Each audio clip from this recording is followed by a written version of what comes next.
خوای بەخشندەی میهرەبان خۆشەویستانم لە بەرنامەی بەفەڕ لە هەرکوێگەن جوانترین سڵاوی خوای گەورەتان لێبێت تا عەدو عیبادەتی ڕۆژی هەینی و تەواوی ڕۆژەکانتان قبوڵ و وەرگیراو بێ. سپاس و ستایش بۆ خوای گەورەکە جارێکی تر عمری ئەمانتی پێبەخشینەوە کە لە خزمەتی ئەوەی عەزیز و خۆشەویست دابین و ئەڵقەیەکی نوێی بەرنامەکەتان پێشکەش بکەین. درود و سڵاو و میهرەبانی خوش بڕژێ بەسەر گیانی پاکی بەڕێزترین و خۆشەویستترین بەندەی خوا حەزرەتی محەممەد المستەفا صلی الله عليه وسلم و بۆ سەر گیانی یار و یاوەر و خێزان و خۆشەویستانی تا ڕۆژی قیامەت و بۆ سەر دڵ و دەرونی ئێوەی عەزیز و خۆشەویستیش لە هەر کوێیەگەن. تەمەنای ڕۆژێکی پڕ لە ئاسوودەیی و خۆشحاڵی و بەختەوەریتان بۆ خوازم، دووربن لە هەر بەڵاو کێشەیەکی ڕۆژگار. تەوەری ئەمڕۆی بەرنامەکەم لە ناو مانگی مەولودی پیرۆزی لەدایکبوونی فەخری عالەم محەممەد صلی الله عليه وسلم داین. پێمان خۆشە بەرنامەی ئەمڕۆمان لا بکەینەوە لە چمکێک لە چمکە پەروەردەییەکانی کەسایەتی پێغەمبەری خوا صلی الله عليه وسلم چۆن ژیان و کەسایەتی پێغەمبەر صلی الله عليه وسلم وەک بنەما بۆ پەروەردەیەکی دروستی تاکەکان سوودی لێ ببینین. عامری کوڕی عەبدوڵڵا کە یەکێکە لە هاوڵانی پێغەمبەری خوا صلی الله عليه وسلم دەگێڕێتەوە من مناڵێکی بچکۆلە بووم، پێغەمبەری خوا صلی الله عليه وسلم هاتە ماڵمانە و منیش ویستم بە هۆکاری ئامادەبوونی پێغەمبەری خوا وەزعەکە ئیستیغلال کەم و بچمە کۆڵان بۆ یاریکردن. دایکم بانگی کردمەوە وتی وەرە شتێکت دەدەمێ بەس بەمەرجێ نەچیتە کۆڵان. لەو کاتە من گەڕامەوە و پێغەمبەری خوا صلی الله عليه وسلم بە دایکمی فەرموو بەنیازی چ شتێکی بدەیتێ؟ دایکم فەرمووی بەنیازم خورمایەکی بدەمێ وەکو دەم شیرینکردنێک و بۆی نەچێتە کۆڵانەوە. پێغەمبەری پێشامان صلی الله عليه وسلم لێرەدا بنەمایەکی پەروەردەیی زۆر گرنگ پێشکەش بە دایکی عامر و تەواوی ئافرەتانی شوێنکەوتوی خۆی دەکات. دەفەرمێ ئەگەر بهاتایە و بۆ فریودان و خەڵەتاندن بتگێڕایەتەوە و هیچ شتێکت پێ نەدایە وەکو ڕازیکردنی ئەوە تۆ درۆیەکت لەسەر دەنووسرە. ئەمە لە ژیانی ئاسایی خۆیدا بەرامبەر بە ئافرەتێک دەیەوێ وانەیەکی پەروەردەیی زۆر جوانی پێشکەش بکە. بەڵام ژیان و کەسایەتی و هەڵوێست و فەرموودە وتەکانی پێغەمبەری خوا صلی الله عليه وسلم ئێستا بە نووسرا و بە ئامادەی لە بەردەستی تەواوی خانمانی دنیادان دەتوانن بیانکەن هەوێنی پەروەردەیەکی دروست بۆ تاکەکانی خێزان بە تایبەتی منداڵ کە دایک ڕۆڵی سەرەکی هەیە لە پەروەردەکردنیدا. بێگومان لە ئێستادا خەڵکێکی پەروەردەکاری زۆر هەیە کە خەڵک سوود لە بۆچوون و ڕایەکانی وەرەگرێ بۆ پەروەردە. بەڵام پێغەمبەری خوا صلی الله عليه وسلم لە سەروی هەموو خەڵکەوە بنەمایەکی پەروەردەیی زۆر جوانی داڕشتووە. بەڕێز مامۆستا هەڵاڵە محەممەد ساڵح بانخواز ئەمڕۆ میوانی ئەم تەوەرەیە دەبێت. مامۆستایان زۆر بەخێر بێ و سپاس بۆ ئامادەبوونت. زۆر سپاس بۆ بەڕێزیشتان، سپاسدانەکەین بۆ ئەم دیدارەتان ساز کردووە. یاخوا بەخێر بێ. سەرەتا بەر لەوەی بچینە لای پەروەردە، پێگە و ڕۆڵی ئافرەت لە بانگەوازی پێغەمبەری خوادا صلی الله عليه وسلم بە تایبەت کاتێک کە پێغەمبەری خوا صلی الله عليه وسلم لە ئەشکەوتی حیرا دێتەوە دەبینین خەدیجە هاوشێوەی پاڵپشت و قەڵایەکی پۆڵانی لە پشتی پێغەمبەری خوا صلی الله عليه وسلم پاشتر خێزانەکانی تری. مەبەستمەوەی لە فەزای کۆمەڵایەتی و سیاسی و بانخوازیدا ئافرەت کە ئێمە ئێستا باسی ڕۆڵی ئافرەت بە تایبەت لە پەروەردەکەین چ ڕۆڵ و پێگەیەکی پێدراوە؟ بەڵێ، بەناوی خۆی بەخشندە و میهرەبان، سپاس و ستایش بۆ پەروەردگار، درود و سەلام بۆ سەرگیانی و پاکی پێشەوای مرۆڤایەتی محەممەد المستەفا صلی الله عليه وسلم و بۆ سەر یار و یاوەران و شوێنکەوتوانی تا ڕۆژی دوای. لە ڕاستیدا ئێمە پێش ئەوەی باس لە سەرهەڵدانی ئیسلام بکەین، ئەگەر تۆزێ تەڕاجع بکەین بۆ دواوە پێش ئەوە ئافرەت لەکوێی ناو کۆمەڵگایە بووە، چۆن سیر کراوە، ئەبێ ئەو بەراوردە بکەین ئینجا بین باس بکەین لە کاتێکا پێغەمبەر صلی الله عليه وسلم بۆ پێغەمبەر و ئەم پەیامەی گەیان ئینجا ئەو جیاکاریە زیاتر ڕۆڵی ئافرەتمان بۆ دەرئەخا. ئەوە ئەگەر ئێستا بچینەوە بۆ مێژوو بگەڕێنەوە سیر ئەەکەین لە پێشا لە هەموو کۆمەلگاکانە هەتا کۆمەلگا ئەوروپیەکانەوەوانێ بە هەر هەمویانەوە پێگە و مەکانەتی ئافرەت بە پلە دوو دانراوە، وەکو مرۆڤ سیر نەکراوە، ئەو زمینەی بۆ ساز نەبووە، هەر ڕەگەزەکەی نەیهێشتووە بۆ شێوەیە، وەکو کۆیلەیەک سیر کراوە لە زۆر کۆمەڵگایە وەکو ئەوە سیر کراوە تەنها بۆ تەمەتوعی پیاوان بێت. ئەمە تێڕوانین بووە کە ئێستا زۆر مەجالمان نییە بچین خاڵ بە خاڵ لە هەموو وڵاتەکان باسی بکەین، بەڵام ئەمە بۆ ئەوەیە ئەگەر ئێمە تەڕاجع بکەین پێشتر ئافرەت چۆن بووە، چونکە کە ئیسلام هاو شۆڕشێکی بەرپا کرد، ئەمە وەک شۆڕشێک بوو و گۆڕانکاریش خۆی بۆ خۆی قورسە. بڵیت و ناڵی کارێکی قورسە لە ناو کۆمەڵگایە، هەتا ئافرەتەکە وا فەهمی کردووە ئیتر ئەمە پلە دووە لە ڕێزی پیاوانە نییە ئەی چۆن پێغەمبەر صلی الله علیه و سلم کە ئەم پەیامە ئەهێنێ چۆن کار لە ئافرەت بکە ڕۆڵی دەربخاوە بۆ شێوەی کە خوای گەورە لە قورئانە ئەفەرمێ هەردووکیانم لە یەک نەفس دروست کردووە سیرەکەی گێڕایەوە ئەمە پەیامێک بوو گەیانی بە هەموو جیهان کە ئیتر جیاکاری نابێ بکەن ڕەگەز ئەوە نییە بۆ جا ڕەگەزی نێرینە و مێینە بۆ ئەوە نەکراوە کە تۆ پلەیان بێتێ بڵ پلەی یەک پلەی دوو هەردووکیان لە یەک نەفس دروست بوون مادام یەک نەفسن کەواتە تەعامل و ئەرکەکان و مافەکان وەکو یەکدا بەشکراون ئەتر بەپێی سایکۆلۆژیای مرۆڤەکە خۆی هەر بۆی پێغەمبەر صلی الله علیه و سلم هەر لە هاتنیا هەر لە یەکەم دقەی وەحیەوە سیرەکەی پاڵپشتەکەی چی ئەبێ خەدیجە ئەبێت یەکەم خێزانی پێغەمبەر صلی الله علیه و سلم کە ئەمە نمونەیە هەتا ئێمە ئەیهێنینەوە بۆ ئافرەتان تەشجیعێکە بۆمان کە ئێمە چۆن پاڵپشتی پیاوان بین هەندێک جار کە خەریکە شکستێکمان بەسەرابێ یا خۆمان بۆ زەعیفدا بنین بەو نمونانە بەرجەستە بکەینەوە جارێکی کە ئەو بۆ پاڵپشتی پێغەمبەر صلی الله علیه و سلم ئەو بۆ هاندەری ئەو بۆ مژدەدەری ئەو بۆ یارمەتیدەری لە کارەکانیان نمونەیەکی کەی زۆر جوان هەیە هەر لە ژیانی پێغەمبەر صلی الله علیه و سلم کەوتمانێتر ئینسانەکان وا تێگەیشت بوون کۆمەڵی ئافرەت دانیشتون لە بینیانەیەکی لە خێزانەکانی پێغەمبەرە بێ صلی الله علیه و سلم لە مزگەوتەوە هاوار ئەکرێ یا ئەیوهە الناس ئەڵێ یەکێ لە خێزانەکانی وازانم مەیمونەیە هەڵ ئەستێ و بڕوە کچێک لەوێ ئەبێ ئەڵێ بۆ چۆ ئەچی ئەڵێ چم بۆ مزگەوت ئەڵێ خۆتی یا ئەیوهە الناس ئەلا ئەنی منە الناس ئایا منیش ناس نیم منیش ئینسانم یعنی لێویە دەری ئەخاکەتر ئینسان ئافرەتەکان خۆیان دۆزیەوە کە ئیتر ئەمە ئەم بانگەشەیە بۆ پیاو نییە بۆ ئافرەتیشە ئەمە چەند نمونەیەکی زۆر جوانی کەشمان هەیە کە دەلیلە لەسەر ئەوەی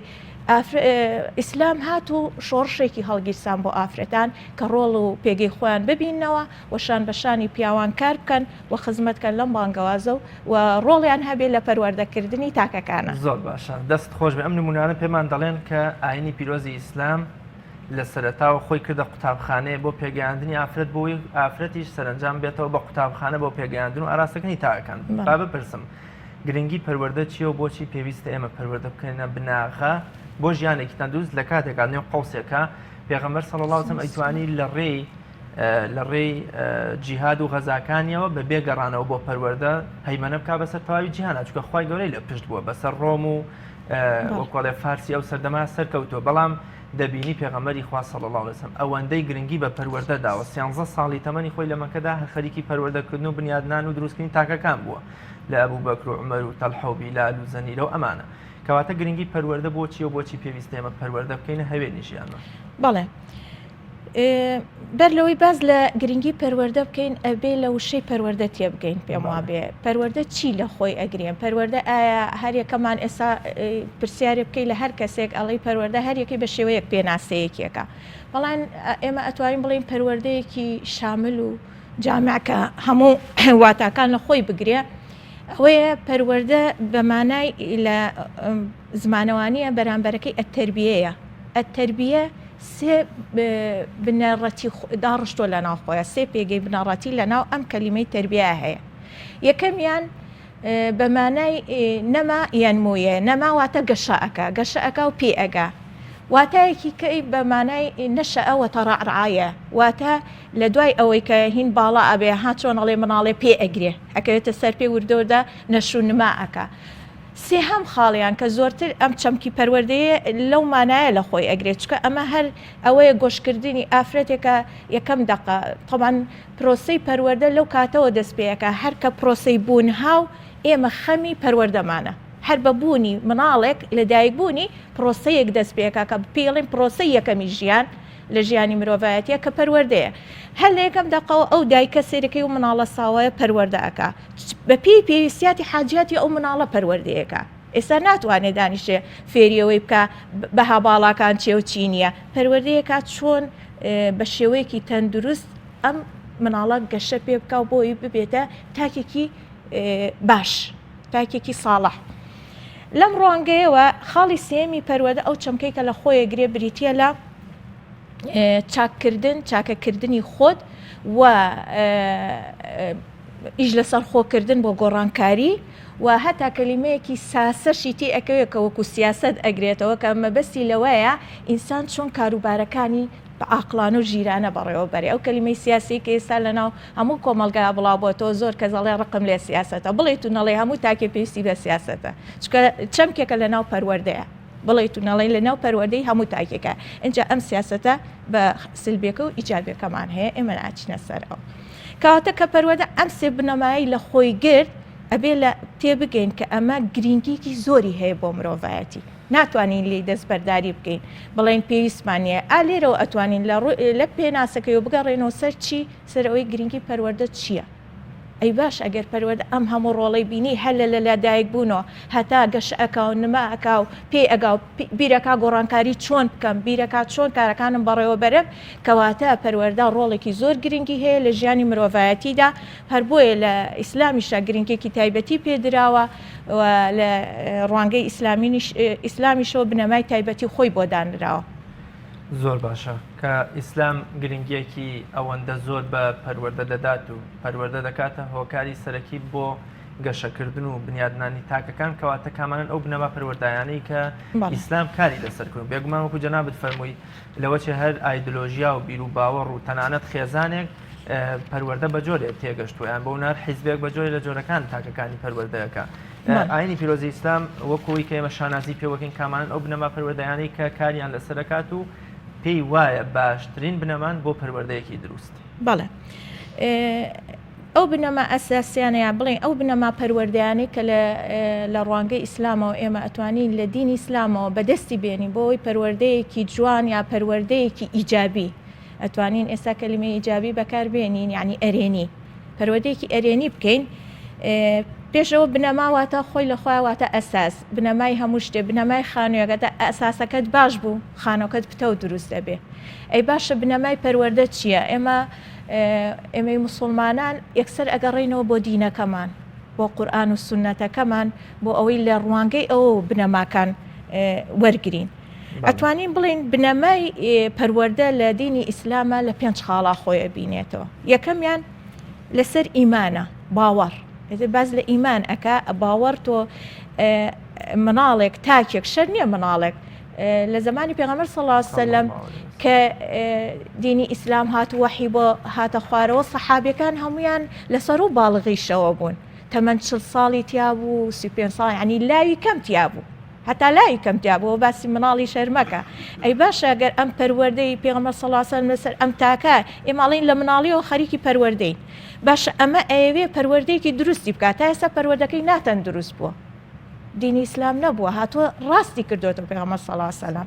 کەواتە ئێمە لێرە کە باز لە ئیمانەکەین ئیمان هەیە باوەڕ لە هەموو تاکێکە هەیە بەڵام ئەتەوێ قووەی ئیمان هێزی ئیمانەکەی ئیش لەسەر بکەی قووەی ئیمانەکەی بگۆڕی هەتا لەناو خۆمانە ئینسانی باوەڕدارە سەیرەکەی جیاوازی تا فڕوق هەیە لە بینمانە کەسێ بۆ کەسێ لە بوارە عیبادەتیەکانە لە بوارە عەقیدەکانە جیاوازیمان هەیە بۆ ئەمە بنەمای پەروەردەیەکە کە پێویستە ئەو ئیمانە ئیشی لەسەر بکرێ مجرڕەدەوە نییە بڵێ ئیمانم هێنا بەخوای گەورە تەواو ئەبێ ئیشی لەسەرکەی قووەی بیتێ هێزی بیتێ ئەمە یەکەم بنەمایە چۆن هێزی ئەیتەوە ئەگەڕێتەوە بۆ چی بۆ مەزەرەکە چییە القورآن والسنة لڕێ قورآن و سنەوە ئەگەڕێتەوە بۆ چۆن بتوانم ئیمانم پتە بکەم چۆن بتوانم پەروەردەی ئەم مناڵم ئیمانێک بە ئیمانێکی دامەزراو بێ بەو کەلیمەیە ئەمە بنەمای یەکەم دوای ئیمانینە سەر خاڵێکی کە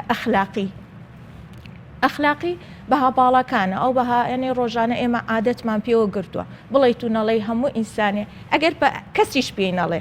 ئەگەر مناڵێک کەسیشی چی پێ نەڵێ سێریم لاولا ئەکاو سیرەکە خۆی تەسەڕوفێکە لە بژێرت خۆی عادەتێ خۆی پێوەگرێ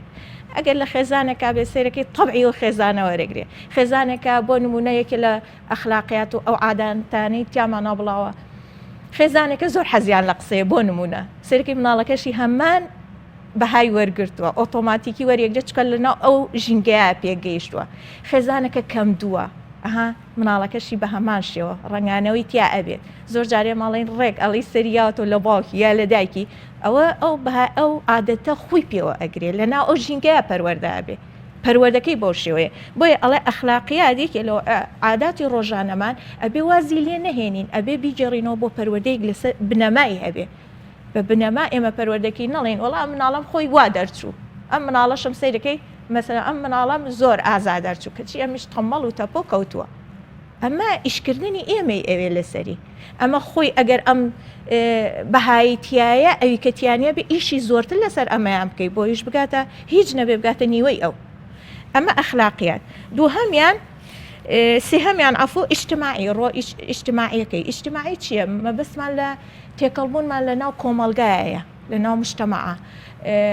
تاکێکی وا پەروەردە بکەی کە قبوڵی حەق بکە نەک ئینکار بێ نەک متەکەبیر بێ ئەخر ئێمە کوشتەی دەستی ئەوانەی ئێستا لە بواری ئیجتماعیەوە چۆن ئەم مناڵەم پەروەردەکەم هەر لە مناڵە زۆر دایک هەیە سەیرەکەی خەلەلێکی تیا ئەڵێ بۆ لە مەکتەب لە مناڵەکەم بدرێ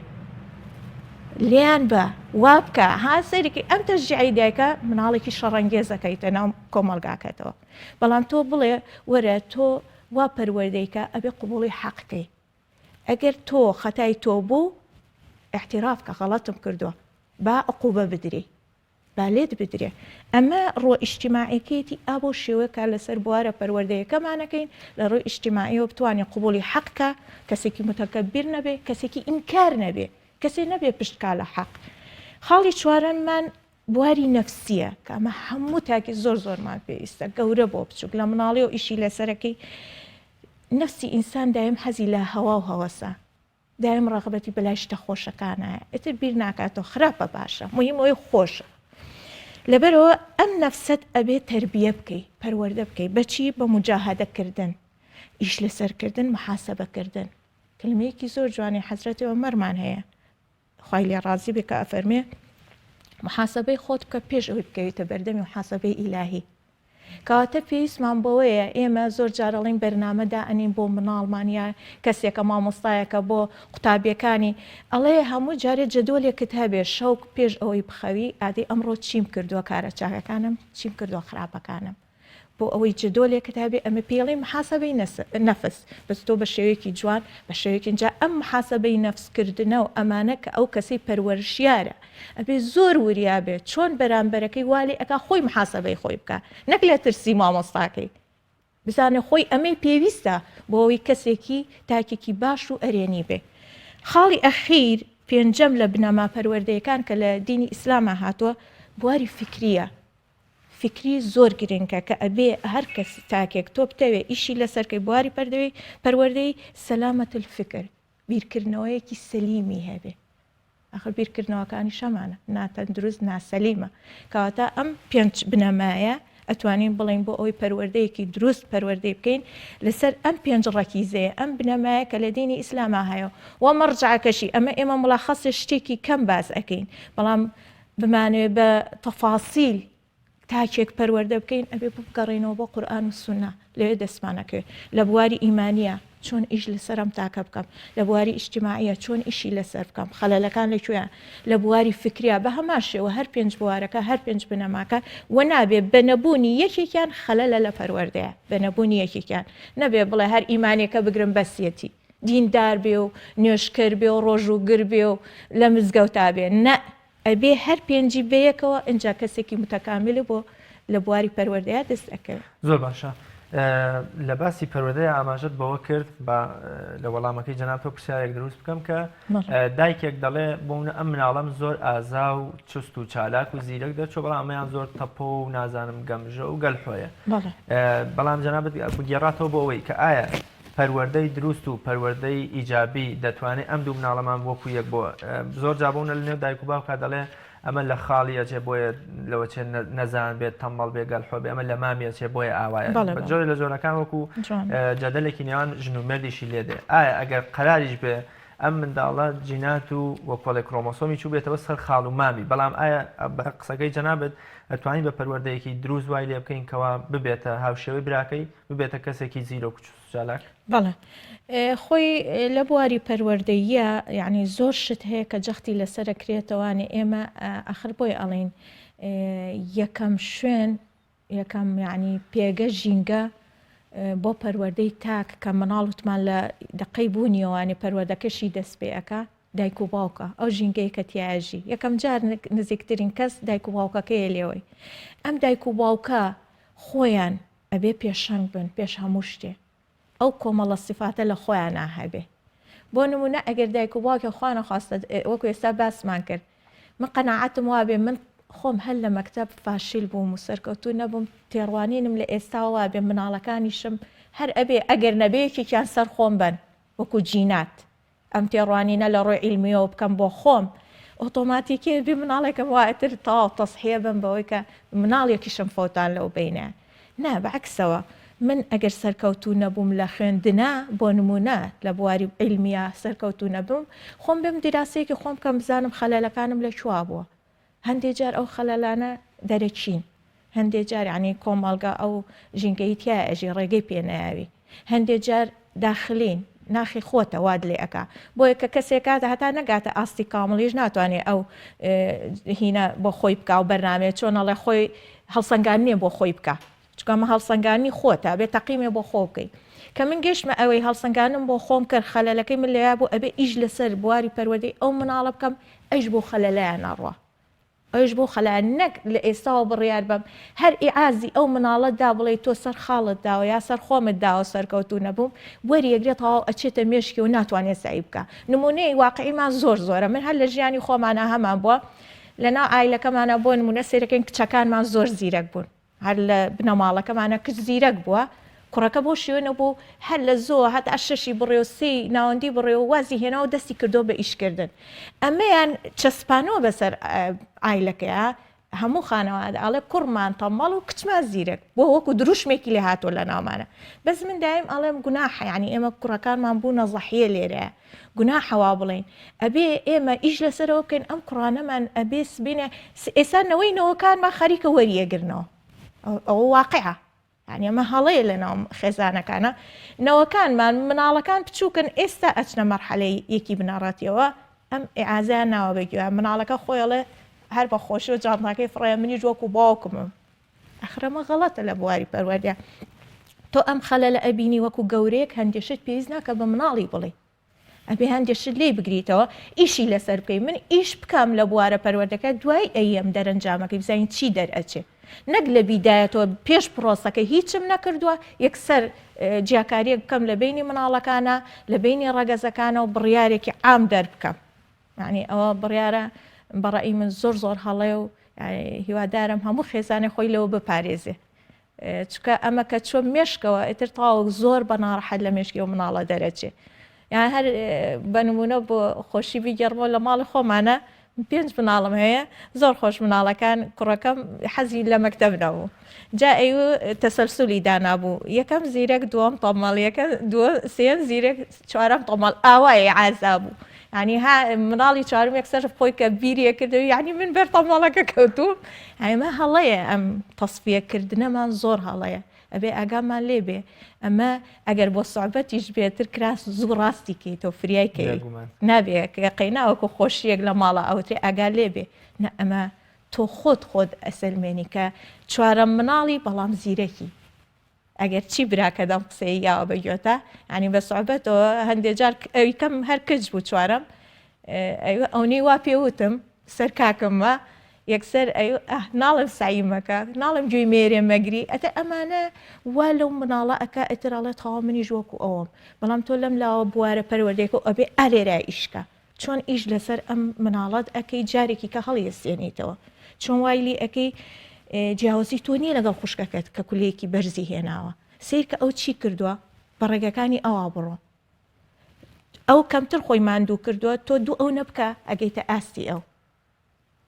ئەم کۆمەڵە خاڵێک هەیە کە ئەتوانین لە بواری پەروەردەیە ئیش لە سەر تاکەکانمان بکەین بۆ ئەوەی هەچی خاڵی سلبیە کەمیکەینەوە هیچ نەبێ کەمیکەینەوە بەس هەمووشی ناتوانین بڵێ هەمووی یەک لە بواری عیلمی بەتایبەتی هەمویان یەک ئاستن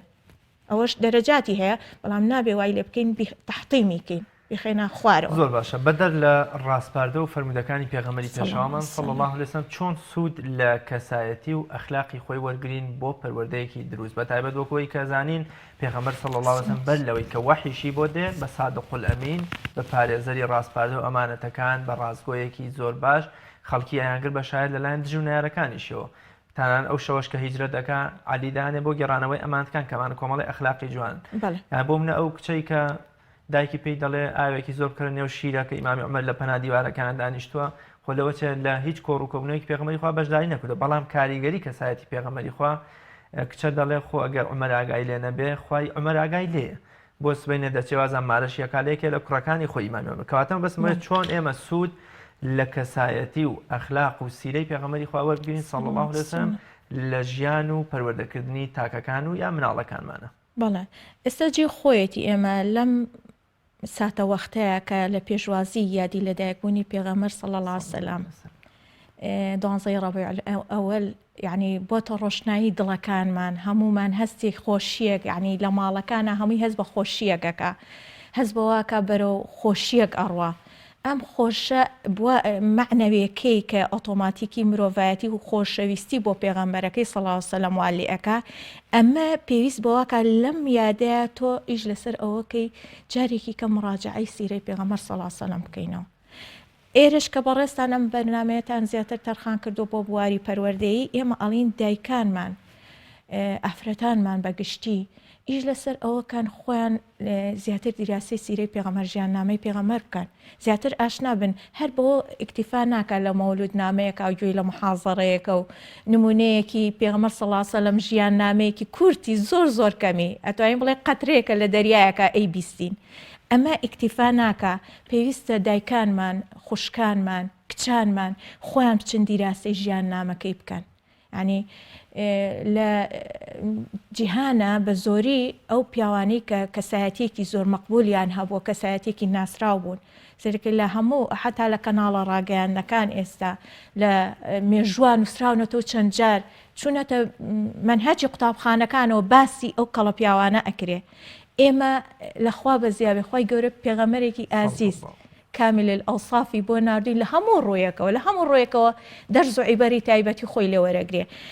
بۆ ئەمە من کە دایکێکم پێویستە خۆم بچم جارێ دیراسی سیرە بکەم بەر لەوەی کە مناڵەکەم چۆن ئەم خۆشەویستی پێغەمبەر صلی الله علیه وسلم بۆ دروستکەم ئەوم نایناسێ مناڵێکە نازانێ یعنی زۆر جا مناڵەکە وەڵێەوە کێ بووە محەممەد کێ بووە ئەم پرسیارە خاستن ئەو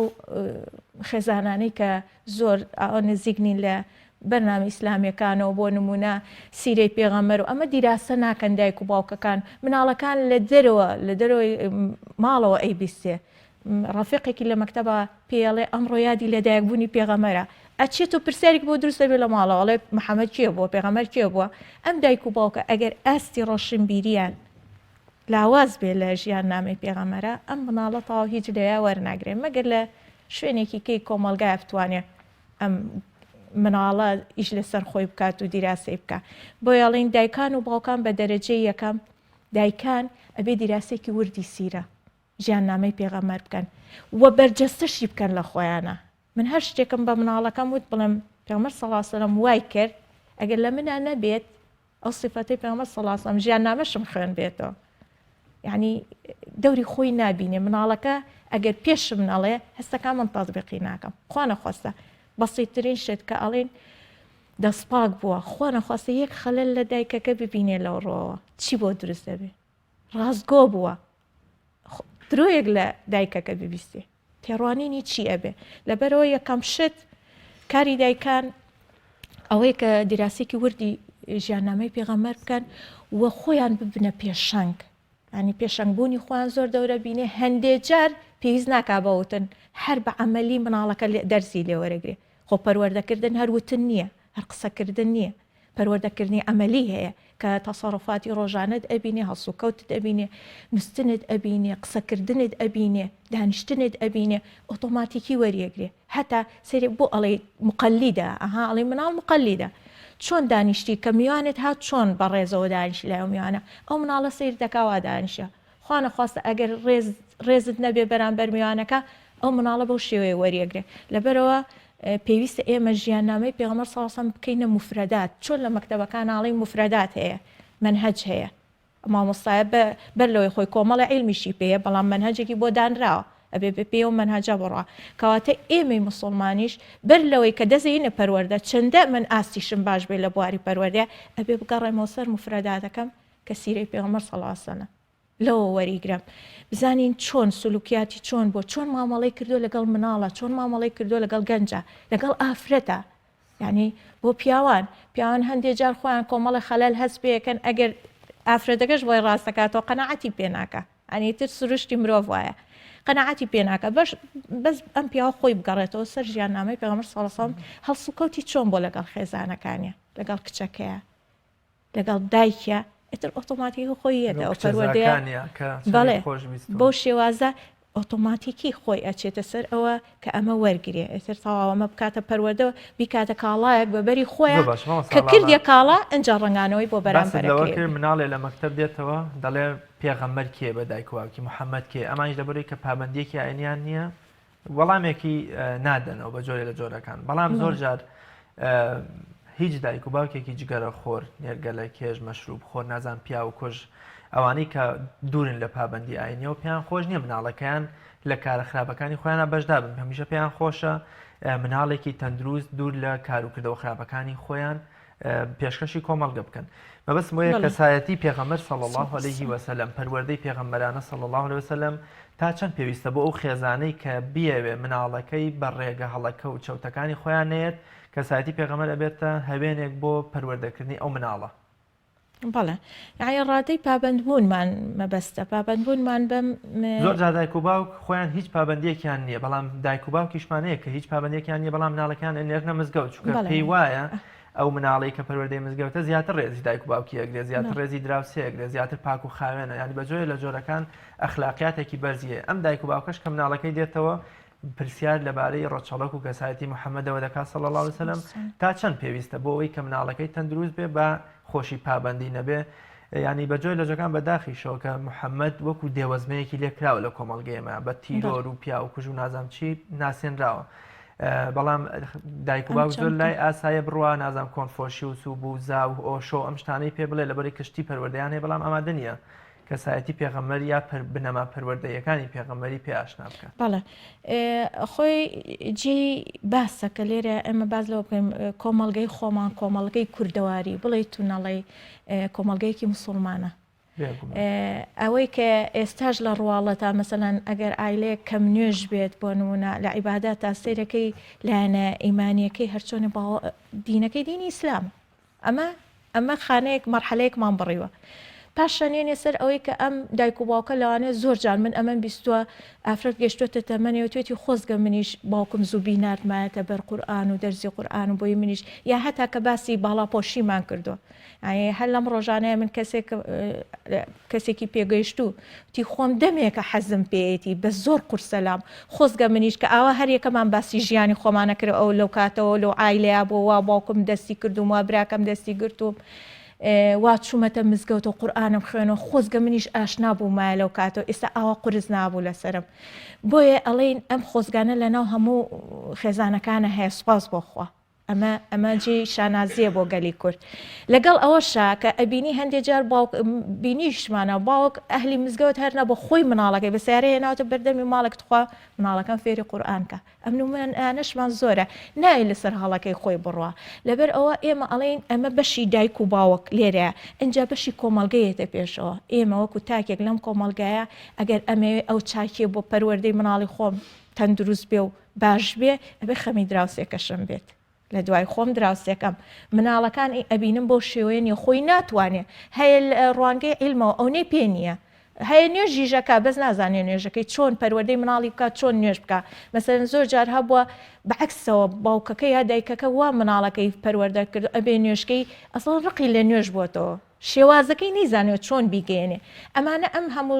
شێوازانەمان هەیە کەواتە ئێمە ئەڵێن لێرە دیسانەوە جارێکی کە کۆمەڵگە ئەکەوێتە بەرپرسیارەتی یعنی ئەگەر دایک و باوک ئەم کەلێنەی بۆ پڕ نەکردەوە من تاکێکی ئەم کۆمەڵگەیەم من لە بواری پەروەردەوە شتێک ئەزانم چەند ئەزانم ئەیەم بە مناڵەکەم بیەم بە دراوسێکەم بیەم بە قوتابیەکەم لە مەکتەبە لەوانەیە لە خێزانێکەوە هات بێ ئەلفۆبەی دینداری هیچ پێ نەوترابێ ژیانی پێغەمبەر صلی الله علیه و سلم هەر نەزانێت چییە باوەڕکە لە مەکتەبین ئێمە تۆزێ باسی سەحابیەک ئەەکەی یا کلێنێک لە ژیانی پێغەمبەر صلی الله علیه و سلم بازەکەی ئاوە دەمەکاتەوە سیر دەکات ئەڵێ لە فەزایەکی کە بووە کەواتە ئەمە هەمووی کلێنە بێ ئێمە پڕیکەینەوە هەمومان بە یەکتر بۆیە ناڵین پەروەردە بەس دایک و باوکە لەویان ناوەستین دایک و باوک ئەها مامۆستا هەمووی تێەکەین توێژەکان کۆمەڵگە کەواتە ئەرکی سەرشانی ئێمە و کلێنانە بۆ خێزانەکان پڕکەینەوە هەرچیمان زانی ڕاگەیاندنەکان کەناڵەکان دەوری خۆیان ببینن ئەمە خۆی بە خۆی ئۆتۆماتیکی خزمەت بە کۆمەلگاەکە پەروەردەی تاگەکە یعنی ئێمە یەکەم جار کە لە دایک و باوکەوە هاتین بەڕێزت فەرمووی باش ئەم دایک و باوکەوە نییە تا چەند ئەهەمیەتی سیرە ئەخۆ نابێ بڵین ئەم ماڵێتە پێویستی نییە ئەبێ بڵم ئەم ماڵە لی دابڕاوە دایک و باوکە نەیتوانێەوە کە لێنە پڕکاتەوە چۆن بتوانم بە ڕێگەیەک پێویستیات یا ماڵە پڕکەمەوە ئاشنای کەم بە ژیاننامەی پێغەمبەر صلی الله علیه وسلم سپاس بۆ خوا ئێستا کۆمەڵگەی ئێمە وای لێ هاتووە ئەگەر بگەڕێنەوە بۆ ساڵانی پێشووتر یادی مەولودەکانمان کە ئەکرا بەس لە گوێزەبانە و سەڵاواتێک صلی الله علیه وسلم سەر پێغەمبەر و مەولودنامەیە بەدەر نەبوو بەس ئێستا شتی تری تێکەوتووە بواری علمی ژیاننامەی پێغەمبەر لە هەر شوێنێکە هەر کەسێک مامۆستایەک شارەزایەک لەم دینە ئەچێت چەمکێک بازەکە ئەمە بەسە بۆ ئەو جمهورەی لەویایە لە مناڵەوە تا گەورە دایکەکەی باتەوە نەقلێکاتەوە پێی نییە خۆی فەقیرە بەس کە لەوێ گوێر لێ ئەگرێ هاتۆ بۆ مەولودنامە بۆ یەخوێنیتەوە نەقلەکە باسی ڕۆڵی دایکەکەی لە پەروەردەی مناڵە تۆ کە باسیەوەت کرد یەکسەر خۆی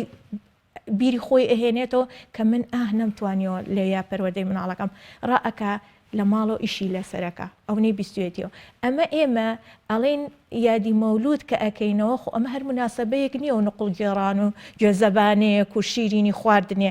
ئەمە ئەبێ ئەم خۆشەویست ئەمە بۆ خۆشەویستیە ئەمە چۆن دروشمێکە هاڵێ جەژنە نقڵە گێڕین هێمای جەژن چیە گێڕانی نقڵە یادی مەولودە گوێزەبانە بەس گوێزەبانە ئەی ئەم مەبەستە چییە لەم گێڕانی یادی مەولودەیە ئەی نابێت کەسەکان ئاشناکەی بە پێغەمبەری ئازیزمان صلی الله علیه وسلم ئەی من و تۆ ئەو وردەوردە ئەمرین نامێنین نەخۆشەکەی نەچینە سەر جێگا ئەگەر ئەم عیلمەمان پێبێ مرد لەگەڵمان بەڵام ئەگەر گەیاندمان دوای ئێمەش وردەوردە وەکو سیلسلە ئەگات ئەڕوات کەواتە ئەرکی ئێمە کە وەکو بانخوازێک ئیشەکەین ئەبێ شەو ڕۆژ بخەینە سەر یەک دقە بە زایع نەین لە گەیاندنی ئەم پەیامەیە زۆر باشە کتێبەکانی سیرەی پێغەمبەر صلی الله علیه و سلم هەر لە ئێستا لە کوردستانە بەلانی کەمە 15 کتێبی گەورە و باشمان هەیە لە بواری سیرەی پێغەمبەری پێشەوای صلی الله علیه و سلم هەم هی وەرگێڕاوی زانایانی تر هەم بۆ نمونەی سەعید حەوایەوە هی نازانم کەسایەتێک عەلی سەلابیە هەم لە کەسایەتە کردەکانی خۆمان و بەدەر لەوەش بۆ مناڵان بە شێوەی ڕەنگاوڕەنگ و وێنە کەسایەتی پێغەمبەری خوا ڕوون کراوەتەوە ئەمانە چ گرنگێکیان هەیە لە پەروەردەکردنی مناڵە یان دایک و باو خۆیان بخوێننەوە و وەکوڵێ وەکو کەرەسەیەکی خاوی دەنەوە بە مناڵ یان بە شێوەی چیرۆک و وێنە بیکڕن مناڵەکان سوودی لێبینن چه گرنگێکیان هەیە لە پەروەردەی تاکەکانە بۆ منە زۆر جار دایک و باوک بەداخەوە دەڵێ ژووری جیا ئایپاد جلوبەرگ خواردنی خۆشی بۆکردن بەڵام هێشتا نەیتوانیەوە گۆڤارێک یا چیرۆکێک یان ژیاننامەیەکی پێغەمبەری خوا بۆ مناڵەکەی بێنێتەوە جوانە بە حەقەت ئەبێ ئێمە لێرە لە بیری ئەوە بین کەوتمان ئەتر ئەرکی پەروەردەمان کەوتە سەر ڕێگەکانی پەروەردە چین ڕێگەکانی ینی ئێستا ئێمە بەس ناڵێن بەس دایک بڕاخۆی سیرە بخوێنێتەوە لە بەریکا و جوان و لێ تێبگات و اینجا بێت چۆنەڵێ وەکو لە حوجرەیەکدا ئەنیشی و مناڵەکە دانی گوێم لێ بگرە چیم پێوتی گوێم لێ بگرە ئوسلوب زۆر دەورە بینێ بەشێکی یەکەوێتە سەرەوەی کە پێشتر باسم کرد تۆ ئەمەلی بەشێکی تەطبیقەکەی ئەمە ئەمەلی ئەو بینێ بەشێکی کەی ڕۆژانەوانەی ئەیتێ ئەیکەیتە بەرنمەیەکی ژیانی خۆت خەلەلی مناڵەکە لە چیە ئەبینی من ئەم هەفتەیە کار لەسەر ئەم خەلەلی مناڵەمەکەم اینجا سێرەکەی مەسەلەن ئەبینیت شتت لێ ئەشارێتەوە نمونەیەک لەوانە چۆن ئیش لەسەر ئەمەی ئەەکەی ئایا هەر بە تەوبیخ و ترسانە بێت ئاین زۆر جار هەیە ئەمە خۆی خەلەلە ئێمە هەر لە ڕووی دینیشەوە کە ئامۆژگاری مناڵەکەی یەکەم جار بە خۆشەویستی بەهەشتی پێ بناسێنە ینی بە عشقی یەکەم خۆشەویستی بۆ خۆی پێغەمبەر دوایەوە بەهەشت باسی بەهەشتی بۆەکەی بەر لەوەی باسی دۆزەخی بۆ بکەیت ترساندن زۆر ناخۆشە تەوبیخ دایم ناخۆشە قورسە اینجا کە ئەبینیت خۆشەویستی بەهەشت بەچی ئەگەی بەمانە بەچی ئەگەی یەکی لەوانە ئەگەر خەلەلێکت یابین و بە دوورکەوتنەوەت لەمەد بەرامبەرەکەی بە ڕازگۆیی بە نشاردنەوەی شتەکان ئەمە بەدەستێنی ئەو مناڵە ئیش لەسەر خۆیەک ئاتۆماتیکی بەس تۆ نابێ بۆستی بڵێ یەک جار پێم و تەطبیقی نەکرد ئەبێ بەردەوام بی کۆڵ نەدەربی پەروەرشیار ئەبێ دایم بەردەوام بێ نەڵێ بە جارێک و دوو جار تەواو وازم لێ هێنا ئەمە ناتوانێت ئەم بەهایە لە خۆیان بڕوێنێ بەڵکو بێ بە بەردەوامی وردەوەدە تا ئەم مناڵەش ئەگات ئەو قەنەعاتی وردەوەدە ئەچێت تەمەنی شیاڕوە ئەچێتە تەمەنی لاوێتیەوە هەرزەکاریەوە پێ ئەگا ئەو کاتە زیاتر ئەمانە ئیش لەسەر خۆی ئەکا و جوانتر تەطبیقیەکە. ئەمە بەشێکی بەوەیە کە ئابۆ شێوەیەتەوە وانەی ڕۆژانەت هەبێ لەگەڵم مناڵە لەسەر ناخواردنەیە کاتی ئیسراحەتەیە کاتی مناڵەکە دەکەیتە ئامێستەوە لە مەکتەبێتەوە ماچێکی یەکەیت و وەرام ڕۆشتێکی خۆش هاتووە بە مێشکما بابە تۆشی بڵێم ئاوا ئەتر شێوازی گەاندنی ئەم پەیامە زۆر قورسە بێ شێواز ئالەتی خۆی میکانیزمی خۆی هەیە بەدەر لەمە جارێکی کە وەکو بەڕێزێتە فەرمووی ئەمە بەشی پەروەردەی لە خۆیەوە آخر خەریزەکانی ئینسان دوو جۆر غەریزەمان هەیە معنەوی مادیمان هەیە ئێمە لە زۆر خێزانە معنەویەکەمان زۆر فەراهەم هێناوە معنەوەکەی چیە خواردن و خواردنەوەی و پاراستنی لە مەترسیەکان و جێگایەکی خۆش بۆ دابین کردو ئێستا لەم سەردەمەی ئێمەیە هەموو ژووری تایبەتی و ئەمە بوارە غەریزەی معنەوی مرۆڤ مادیات چییە تۆ من چۆن ئیشی لەسەر کەم هەوڵ با زانست بەدەست بێنێ هەوڵ با کەسێک بێ بەخشندە بێ هەوڵ با کەسێک بێت تەسحیە بە ئەمانە ئەبم دەرس و ئیبەرانەیە کە ئێمە ڕۆژانە بێ ئیشی لەسەرکەینەوەمان بۆ کردووە ئەو بوارە لەگەڵ ئەوە ئەف و شتێکی کەت باس کرد لەگەڵ ئەوە ئەبێ لە ناو چەمکی پەروەردەیەەکە ئەوەشی تێ بکە بپی تەمەنی ئەو مناڵە خوێندنەوەی هەبێ خوێندنەوە زۆر زەڕورە مناڵ خۆشەویستی هەر لە مناڵێ بۆ دروستکە ئەجا یەکەم جار لەو نامیلکە جوانانە و ملەوەنانەوە کە هەموو شتی سوودمەندی تیاابێ ئەوە نش نەبێت چیرۆکی خیاڵی بوون و هیچ لە ئەرزی واقعانین ئەنی شتی واشمان زۆرە بە حەقەت هەتا مناڵەکە پرسیاری بۆ دروستە بێ ئەمە بۆ ئەم شتە بوو ئەو دێوە چییە؟ آخر چیرۆکی وامان هەیەڵێ دێوەکە دەتۆر باس تەفسیری دێوی چۆن بۆ ئەەکەی بۆ ئەو مناڵە ئەی بۆ نای چیرۆکەکانی سەحابەکان خۆیان لێ ڕازی بێ ژیاننامەی پێغەمبەر کراوە بە چیرۆک و زۆر خۆش و واقعیانە تەطبیق ئەکرێ ئەوەی نایتە بەردەستی بیخوێنێتەوە هاتنەوە بە ئاژەڵە بێت دەسەڵاتەکان بەڵێ ئەمانە لەسەر درۆکردن لەسەر دەستپاکی لەسەر هەر شتێکە پەیامێکی ئەیتی ڕۆژانە تا پرسیام لەبەری کاتی بەرنامەکەم زۆر کەمی ماوە نەسی کوڕی مالێک ئەڵێ مناڵێک بووم دایکم بزۆر بە مناڵی برنیە خزمەتی پێغەمبەری خوا صلی الله علیه و سلم نزیکەی 10 ساڵ خزمەتی پێغەمبەری خوام کرد ئەوە هیچ هەر لێدان و ئەسڵ ئەو شتانە نەبووە تەنان ئاخێک ئۆفێک ناڕزایەتێکی لە ئەنجامدانی کارەکانم لێ نەبینی و دەری نەبڕیوە حەسەن و حوسێن دێنە مزگەوتەوە گەر ئێمە بووینە بە چاوسورکردنەوە بە قڕاقرد ئەمانکردنە دەرەوە بەڵام خۆی لەسەر مینبەرەکەی دێتە خوارەوە و دەیانگرێتە باوەش و ماچیانەکە لەسەر سوژدەیان سەحابە دەڵێ وامانزانیوە پێغەمبەر صلی الله علیه وسلم گیانی پیرۆزی دەرچوو ئەوەندە ماوەتەوە لە سوژدەیان کە سەیرەکەن سەیرەکەن حوسێن بەسەریەوە یاری و مەزاق دەکا مەبەستمەوەیە ئایا لێدان و چاوسورکردنەوە و هەڕەشە و دەموچاوی گرژ لە پەروەردەیە بە تایبەت لە پەروەردەی پێغەمبەرایەتیا کە ئێمە ئەمڕۆ تەوەری باسەکەمان بوو چۆن ڕێی ئەبێتەوە ئایا بۆ منە دایەک یا باو پێویستە بڵێم مادەم نوێژەکەی ناکا فەرمودەکەی لەبەر نەکردووە پاک و خاوێن نەبووە با ئەبێ لێی دەم و چاوترسێنی کەم و تربێتی بدەم بە دار و بەدارکاری تا چەند ئەمە لە نێو پەروەردەی پێغەمبەرانەدا ڕێ ئەبێتەوە صلی الله علیه وسلم بەڵێ بە حەقەت ئەمە خۆی چەمکێکە من خۆشم زۆر یعنی ئێستا بەدوایەوە وێڵم زۆر حەزەکەم دیراسی ئەوە ئەەکەم کە ئەو فەرمودەی پێغەمبەر صلی الله علیه وسلم باز لەوە کە مناڵەکانتان لە فێری نوێژەکەی لە 7 ساڵی و لە 10 ساڵی ئەو لێدانە اینجا ئێمە فەرمودەکان پێغەمبەر صلی الله علیه وسلم ئەبێ ئاگامان لەوە بێ لە هەموو شتێک گرنگتر ئەوەیە وشیار بین لەوەی کە هەموو فەرمودەیەک وەرنەگرین و ئیشی پێ بکەین چکە فەرمودە صحیحەکان زۆر کەمن ئەنوا بەناوی پێغەمبەر صلی الله علیه وسلم فەرمودەی کەمان هەیە ئەوە لە ڕوانگە عیلمیەکەیەوە بێ زۆر علوم الحەدیث یعنی ئیشی لەسەر بکرێ ئەمە بوارێک بەدەر لەوە ئەگەریەتی سەر ئەوەی کە باز لەوە ئەکاکە ئایا لێدان و ترساندن لە لای ئێمە لە ناو دینی ئیسلامە جێ ئەبێتەوە یا بە مەرحەلەیەک دانراوە ئەتوانین بڵێن زۆر مەرحەلەیەکی زۆر دوورە کە دانراوە ئەبێ نێتە تەطبیقکردن من و زۆر جار